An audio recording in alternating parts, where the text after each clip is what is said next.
Hello, welcome back to my videos. I thought that today, since I couldn't really think of any good video ideas or good tasks to do on video, that I would just talk you through the best and the worst courses that I've taken at university so far. I'm at the end of my third year, so I've taken quite a few courses, so I feel like I have a pretty good idea of what I like and what I don't like, and the courses that I got a lot out of and that I can see myself using in the future versus the courses that were just kind of like in one ear out the other to get the grade. So I'm gonna have 3 that I really liked and 3 that I really didn't like, and hopefully you enjoy listening to this. So the first course that I really did not like, it wasn't actually a course that I've taken, but it's just kind of like a genre of biology, I guess, and that would be plant biology, because I hate plants.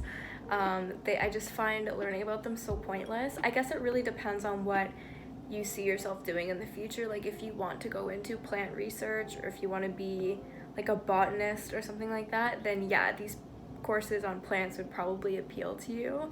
Believe me when I say I've done everything in my power to avoid these plant courses. When I was in second year, part of the degree plan for biology was that you had to take a course on plants, and I got a little bit of the way through it and I just couldn't do it, and I dropped it.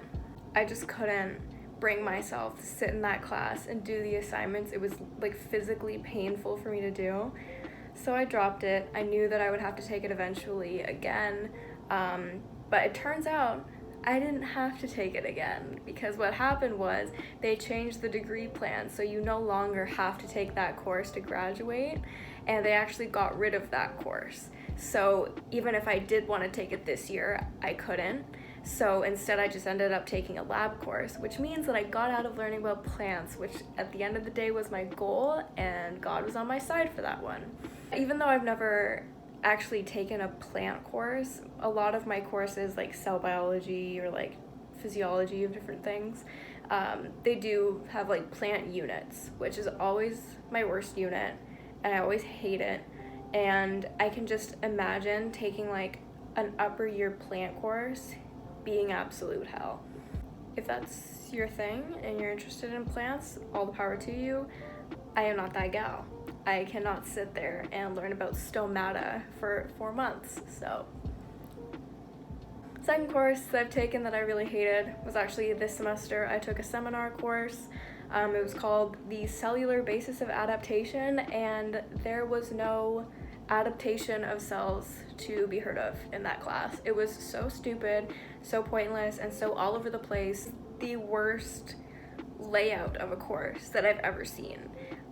Still to this day, we are at the 8th of April, so classes ended a week ago and exams end in a couple of weeks now, and I still have not received 1 grade for that class.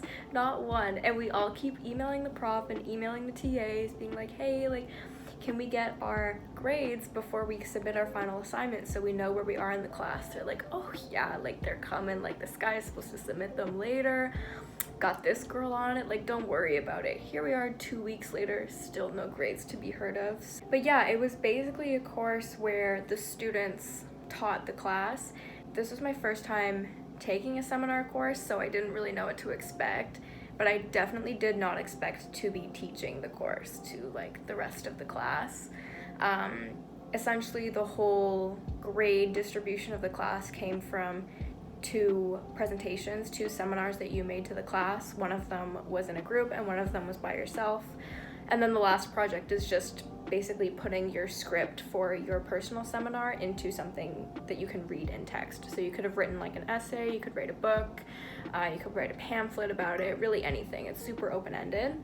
My main grievance with this course is that I didn't really learn anything from it. Like, I already knew how to give presentations. So I guess if you weren't good at public speaking before, this gave you a really good opportunity to like hone those skills. But I was already pretty good at that before, and I signed up for the class because I wanted to learn about cellular adaptation, and I didn't get any of that. So the one thing that I did like about it though was that the class was super small.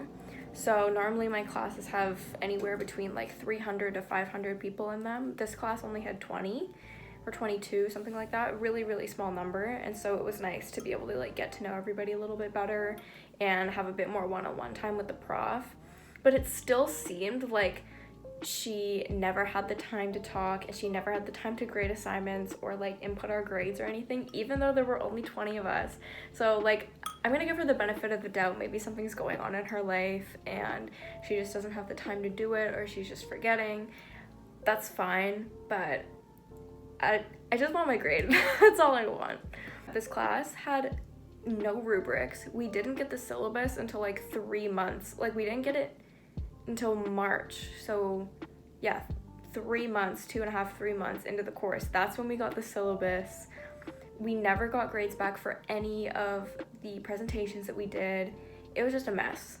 And the last course that I would never recommend to take, because it's a waste of time, is any like health studies courses.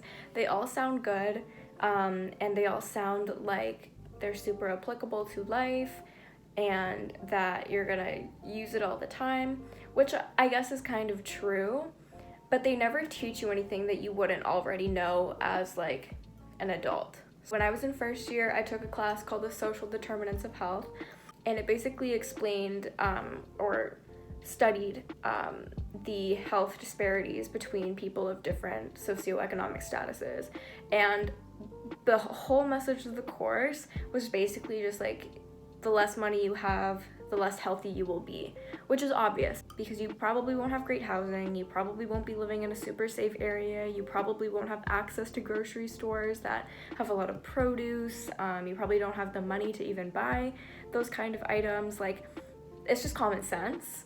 And I think it's an important course because if you are someone that didn't recognize that, that's an important thing to recognize. But honestly, like, I'm pretty sure anybody over the age of 14 could make those connections by themselves. And keep in mind, it was a really easy course. I got an A+ in it, so that's good for the GPA, those courses, but you don't actually like learn anything from them. I took another health course. It was the Physical Determinants of Health, and it was literally about like how many hours a night you need to sleep and how many pieces of broccoli you should eat every week. Like, it was basically grade 9 health class. So I would stay away from those courses if you're actually trying to get something out of your education.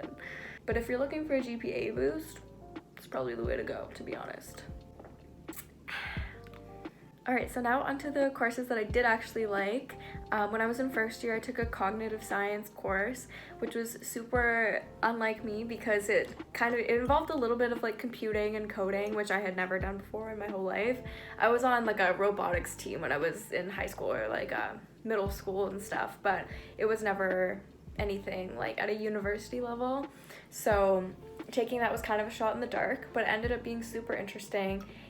Cognitive science is kind of a course that connects a bunch of different disciplines, so like philosophy, psychology, biology, linguistics, computer science, like pretty much everything you can think of can be fit under cognitive science in one way or another, which is really cool because I was taking a lot of those side disciplines, so to see them all applied together in one course was really interesting.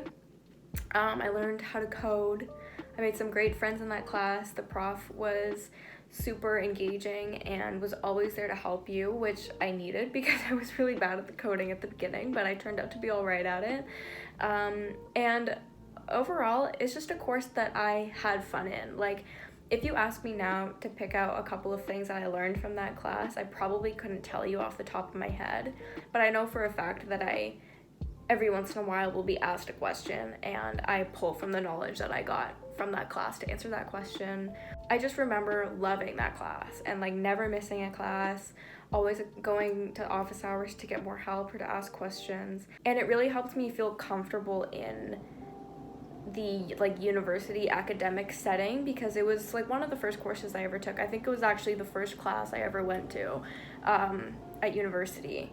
And just being in a class where I felt like I fit in and I knew what was going on and I really enjoyed it, it made everything else a little bit easier. It made me feel like, okay, I can do this, like everything's gonna be fine.